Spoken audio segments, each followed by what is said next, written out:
Hello, everyone. In Chapter 4, we're going to be talking about demanding ethical and socially responsible behavior. So, we're going to be talking about ethics as more than legality. Ethics begins with each of us managing business ethically and responsibly, setting corporate ethical standards, corporate social responsibility, and international ethics and social responsibility. So it seems like every day there's something in the news about, whether a company is acting, unethical, they're breaking some sort of law. So scandals have shaken the real estate, mortgage, and banking industry, especially with, the recession in 2008. How do we restore trust in the free market system? So we punish those who have broken the law, maybe with, things like fines. We make accounting records more transparent. I know being in the banking industry, we have to, adhere by so many more laws now by providing financial records, make sure that we're doing everything legally, and then consider what is ethical and not just what is legal. So Volkswagen and ethics. So Volkswagen paid the United States Justice Department $4.3 billion to settle charges that the German auto giant cheated on emissions tests for its clean diesel vehicles. Altogether, Volkswagen's attempted to bypass environmental regulations cost the company more than $23 billion. So this was a pretty big thing. I think it happened maybe about 4 years ago. When it kind of started, and then yeah, what ended up happening is came out that their emissions weren't as clean as what they were stating. Therefore, they couldn't drive these automobiles in the United States, and Volkswagen had to go back and buy all of the vehicles that they had sold back. So I actually had a colleague who had gone out and he had bought a vehicle, and Volkswagen had to buy it back, I think, within 6 months of him purchasing it, and he ended up making money on the deal, just because of the timing of everything, and he ended up working out pretty well for my colleague in that situation. So ethics. Ethics are just the standards of moral behavior. That is behavior accepted by society as what is right versus wrong. Few Americans have moral absolutes. So when it comes down to it, ethics is just doing the right thing. It might sound easy enough, but unfortunately, it's not. Just because so many things get in the way of acting morally correct, whether it be greed, tough business decisions, that sort of thing. We'll kind of go into it, here deeper in the next upcoming slides. But if you're going to continue on through business courses and you want to get a business degree, I would say you're probably going to be seeing a lot more business ethics courses and just business ethic topics in the business courses that you're taking, just because, it's the hope of the education system that if we can instill some of these ethics, very early on, hopefully we will, not see as many scandals later on. Hopefully that's the case. I don't know. I think whenever you have money involved, greed involved, these things are going to come out. But hopefully we can kind of stop some of these things before they happen. So, basic moral values, what's right, integrity, respect for human life, self control, honesty, courage, self sacrifice, what's wrong, cheating, cowardice, cruelty. I feel like, teaching a little kid about, what's right and wrong here. Unfortunately, we do have to have these conversations just because, like I said, there have been so many scandals here, especially in recent years, where, people just aren't doing the right thing. Plagiarizing from online materials is the most common form of cheating in schools today. That's something that schools take very seriously. I've had to kick students out of my classes in the past just for plagiarizing. If you go, even here at Lincoln Land, I have seen it, but I know, especially if you go to, a four-year university, they're very stingy on it to where you can get kicked out of the university if you're plagiarizing. So, like I said, I've kicked students out of my class for it. I haven't got them kicked out of school, but if it is, blatant, then it can go that far. And it's something that we do take, very seriously. When facing ethical dilemmas, ask yourself these questions: Is my proposed action legal? Is it balanced? And how will it make me feel about myself? So for plagiarism, plagiarizing from the internet is one of the most common forms of cheating in colleges. Have you ever been tempted to plagiarize a paper or project? What are the possible consequences of copying someone else's material? So a lot of people who do plagiarize, they probably just plagiarize just because they don't know any better. Whenever you're writing a term paper or something like that, we want to make sure that we are citing all of our sources, giving somebody else the credit that is due to them. But a lot of the times, somebody will forget to cite sources, that sort of thing, and then it won't come across as an original idea for them when really it's somebody else who's doing kind of the work behind it. So 36% of undergraduates and 24% of graduate students admit to taking information from online sources without citations. 14% of undergraduates and 7% of graduate students admit to falsifying the reference list. And then 7% of undergraduates and 3% of graduate students admit to turning in someone else's work as their own. So all these things are really big offenses, especially here in school. We want to hopefully steer away from these things, even though we do know they happen, but hopefully we can put a stop to them for the most part. So ethics start at the top. Managers can help instill corporate values in employees. Trust between workers and managers must be based on fairness, honesty, openness, and moral integrity. Overly ambitious goals, incentives can create an environment in which unethical actions can occur. A great example of that has been Wells Fargo right now. So Wells Fargo has been in the news the last couple of years about doing things unethically and illegally. The biggest thing being they had set so many ambitious goals for their representatives as far as bringing in new accounts, opening up new business and everything, to where these representatives were essentially just creating fake accounts just so they could meet these goals. And then that was falsifying, their bottom line, which ended up being a huge, ordeal for them. They had to pay, millions upon millions of dollars in fines for those situations. So whenever you're, in a situation where you're acting with, very ambitious goals, a lot of incentives, maybe, commission-based jobs, those are high risk, high reward jobs. So those could be really tough situations for the individuals in them at that time. So some of the factors influence managerial ethics, individual. So you got your values, your work background, family status, personality. Organizational, top level management philosophy, firm's reward systems, job dimensions, and then the environment. You've got competition around you, economic conditions, and then social and cultural institutions. I mean, all of these things go into play whenever you're making ethical decisions. An increasing number of companies have adopted written codes of ethics. Compliance-based ethics codes, emphasize preventing unlawful behavior by increasing control and penalizing wrongdoers. Integrity-based ethics codes, so define the organization's guiding values, create an environment that supports ethically sound behavior, and stress shared accountability among employees. So here's an example of Hershey's Code of Ethics. So just the commitment to the consumer. They want to maintain the trust of consumers. Um, Commitment to the marketplace. We deal fairly with our business partners. Commitment to the stockholders. We can act honestly and transparently at all times, maintaining the trust our stockholders have placed in us. And then our commitment to the global community, which is we comply with all global trade laws, protecting our natural resources, and supporting communities where we live and work, do business in. Pretty much any big time company is going to have some sort of code of ethics or some sort of ethics policy. I know working at CEFCU we have a lot of ethics policy just because we are in a financial institution. So there has been wrongdoing not just at CEFCU but wrongdoing throughout the financial industry. So hopefully we get ahead of those things before they start. So, how do we improve U.S. business ethics? Top management must adopt and unconditionally support an explicit corporate code of conduct. Employees must understand that senior management expects all employees to act ethically, and then managers and others must be trained to consider the ethical implications of all business decisions. It seems like at least once a year I go through some sort of ethical training at CEFCU, and that's just pretty much the norm. Every job I've ever had, I've had at least one ethics training course at either the beginning of my employment, middle of the employment, possibly yearly training on it. So it is a really big topic. So continued, an ethics office must be set up with which employees can communicate anonymously, whistleblowers, insiders who report illegal or unethical behavior.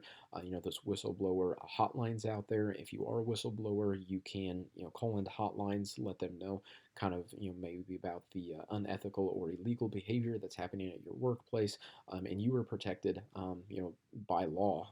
They can't do anything against you if you're reporting wrongdoing, and you can actually get a reward for that, and depending on how severe it is. So, definitely something to look out for if you are working for an organization that's acting unethically or illegally.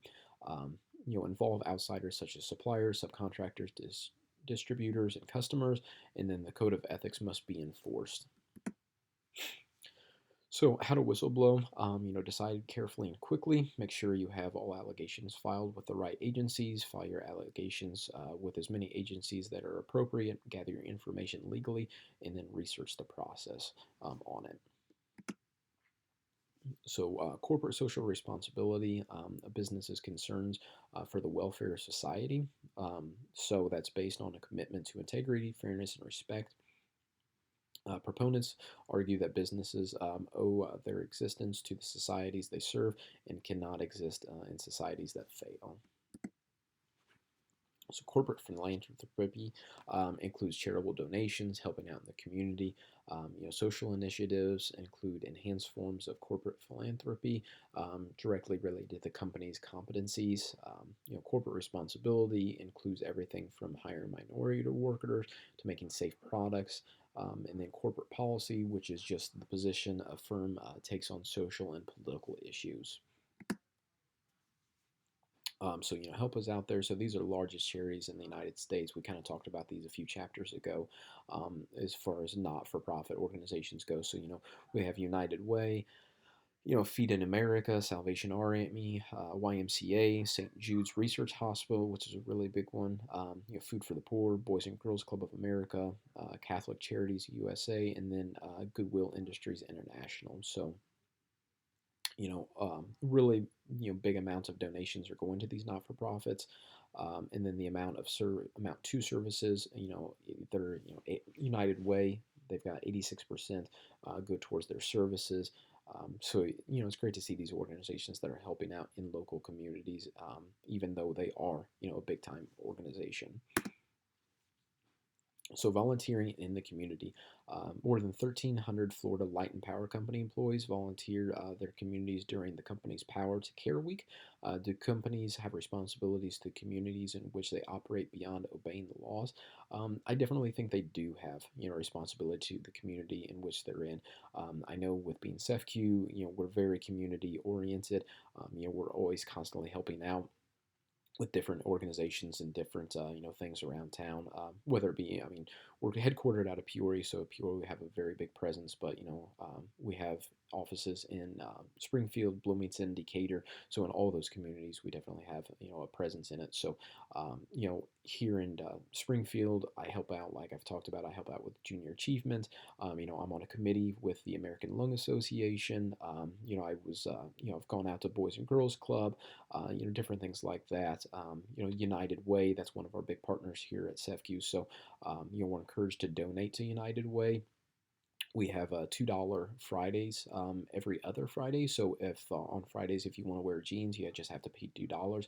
Those $2 go to the United Way on those Fridays, and then those funds go to those organizations that are in need. So that's just an example of kind of like what CEFCU does. But I know from working at other organizations, they do kind of the same thing as well, as far as helping out with those local charities and local organizations.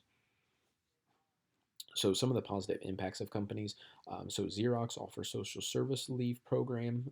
More and more companies are encouraging employees to volunteer while on company time.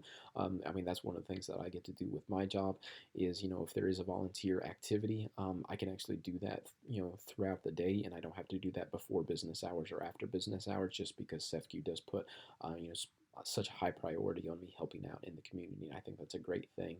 And then the majority of MBA students surveyed reported that they take a lower salary to work for a socially responsible company. We talked about that as far as working for not-for-profit companies, just because these individuals that work for not-for-profit are so involved in it, and they're very passionate about it, to where they are willing to take that lower amount of money just because it's something that they're passionate about. So here's some generous givers. So the United States' biggest givers in 2016, we look here, you got Warren Buffett, Bill and Melinda Gates. They have the Gates Foundation, who does a lot, with fighting malaria, especially like on a global presence. Warren Buffett fighting hunger for girls and women's rights, social justice initiatives. Michael Bloomberg, anti-smoking, education, safety projects.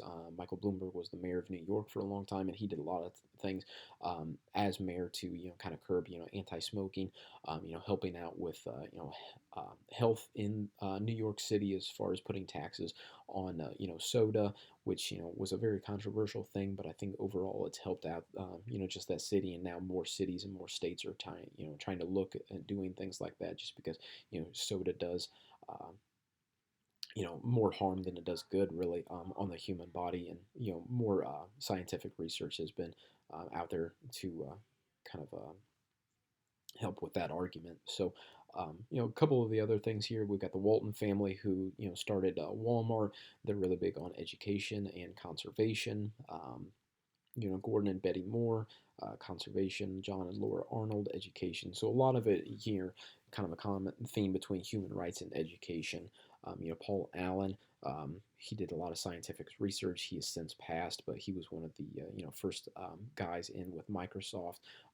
But yeah, he was a wonderful human being who did a lot as far as scientific research. So responsibility to customers, President Kennedy's basic rights to consumers. You have the right to safety, right to be informed, you have the right to choose, and you have the right to be heard. So how do customers know about companies' social efforts? So the primary use of social media is to communicate CSR efforts. Social media allows companies to reach broad, diverse groups and connect directly to them. And now more than ever, it's important for companies to live up to their expectations. So social media, it can be a great thing that spreads the word on a lot of these great organizations. It also does spread a lot of misinformation, but I think overall it does a great job of kind of helping out the world, in these situations, and helping, spread the word. Whenever you take a look at, something, like GoFundMe pages, I mean, there's tons of GoFundMe pages out there for, individuals who, are sick, who can't afford, healthcare, different things like that. Now we can go out there, we can donate to their cause, hopefully help them in the long run on that. So I think that's been a really cool thing that social media has brought to the table. So, do's and don'ts of using Twitter for business. So, what you want to do is you want to engage followers in discussion relevant to your industry. Think about your message before tweeting. Deleted tweets can still be found. Frequently offer new content. Create separate accounts for business and personal use.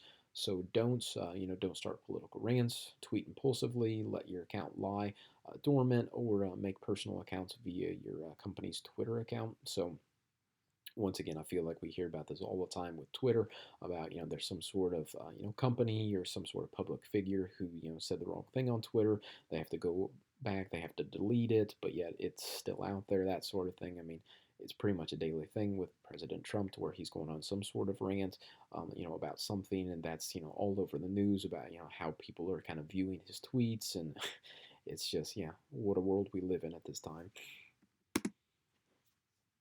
Insider trading. So, insider trading is an unethical activity in which insiders use private company information to further their own fortunes. For those of the family and friends, unethical behavior does financial damage to a company. Investors are cheated. So, kind of the funny thing about insider trading is Joe Kennedy, who was JFK's father, he pretty much got all of his money through insider trading. And then after he built up a a huge fortune. He was one of the first people to kind of say, "Hey, we need to stop insider trading," because he saw kind of what it could do in the long run and everything. And yeah, he's pretty much responsible for putting it into insider trading, even though he made a ton of his money, off of insider trading. So I always thought that was kind of a cool fact that this guy, he could have continued on kind of doing what he was doing, making more and more money. I mean, don't get me wrong, he made a ton of money doing it, but he did see, in the long run, this isn't going to be good for society. So he said, hey, we need to put an end to this. So memorable cases of insider trading here. R. Foster Winans gave information to stockbrokers about companies he was going to write about in his column in 1985. Martha Stewart, that was a really big thing, received information on a new cancer drug that was not approved before the public in 2004. She served some jail time over that. Insider trading, if you want a really good example of insider trading, you kind of want to know more about it, go watch Wolf of Wall Street. That's a great example of insider trading, and some of these um, stockbrokers on kind of what they were doing in the 1980s. There wasn't a whole lot of regulation in the 1980s, so a lot of people were getting away with it. It eventually caught up to them, in the 1990s, and yeah, a lot of these places ended up serving. Or being served with a lot of fines, and individuals had to serve some jail time because of it. Responsibility to employees. So, create jobs, provide a chance for upward mobility, treat employees with respect, offer salaries and benefits that help employees reach their personal goals. So employee fraud costs U.S. businesses about 5% of annual revenue. So disgruntled workers relieve frustration by blaming mistakes on others, not accepting responsibility, manipulating budgets and expenses, making commitments they intend to ignore, hoarding resources, doing the minimum amount of work, and then making results look better than what they are. So obviously you don't want anything in these in your organization. So hopefully we can help put an end to it. Really good example is the wage and benefit packages offered by warehouse retailer Costco are among the best in hourly retail.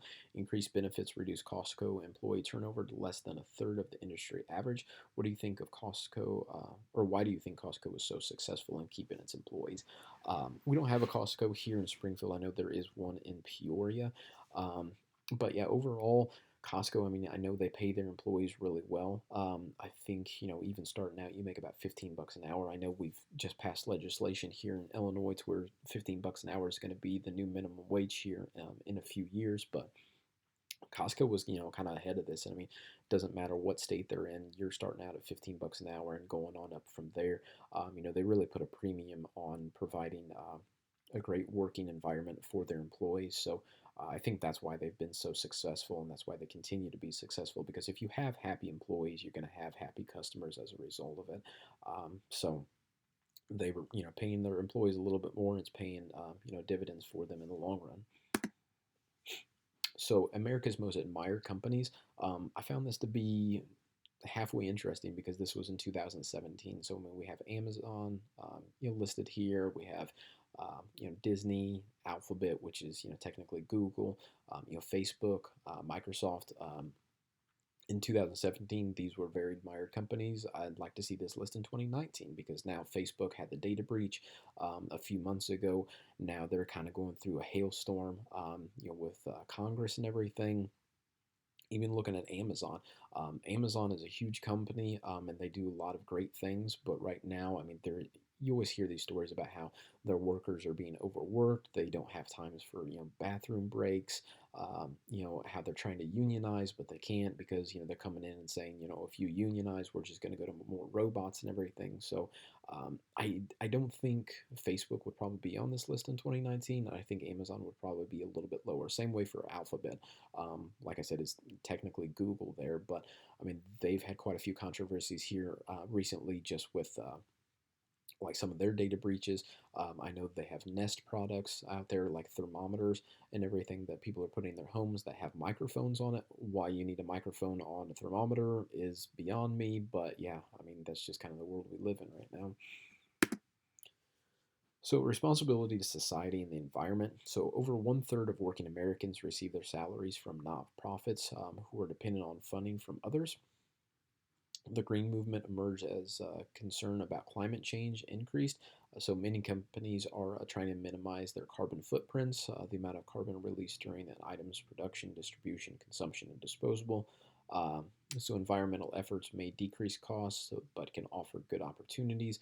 So emerging renewable energy and energy efficiency industries account for 9 million U.S. jobs, and by 2030, as many 40 million green jobs will be created. So if you're looking to get into a certain sector, I think, kind of going into a green job would be a great, way to go. Or if you're looking to become an entrepreneur, I think there's a lot of opportunity in those green markets. So social audits, that's just a systematic evaluation of an organization's progress towards implementing socially responsible and responsive programs. So we have five types of watchdogs: socially conscious investors, socially conscious research organizations, environmentalists, union officials, and customers here. So the goal of the Rainforest Action Network, an environmental activist group, is to show companies that it is possible to do well by doing good. It conducts public campaigns designed to put consumer pressure on companies that refuse to adopt responsible environmental policies. So, I mean, I think this is a great organization that does a lot of good by putting a little more pressure on some of these organizations that maybe are doing things a little sketchy. So many businesses want socially responsible behavior from their international suppliers.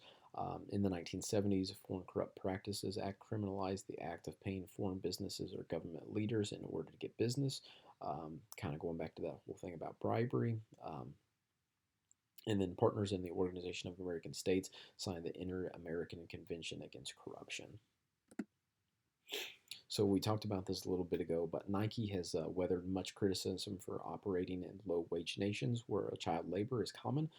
The company has taken many corrective measures, including working with other companies and advocacy groups on set of common labor standards and factory guidelines. Can a successful firm overcome past ethical errors?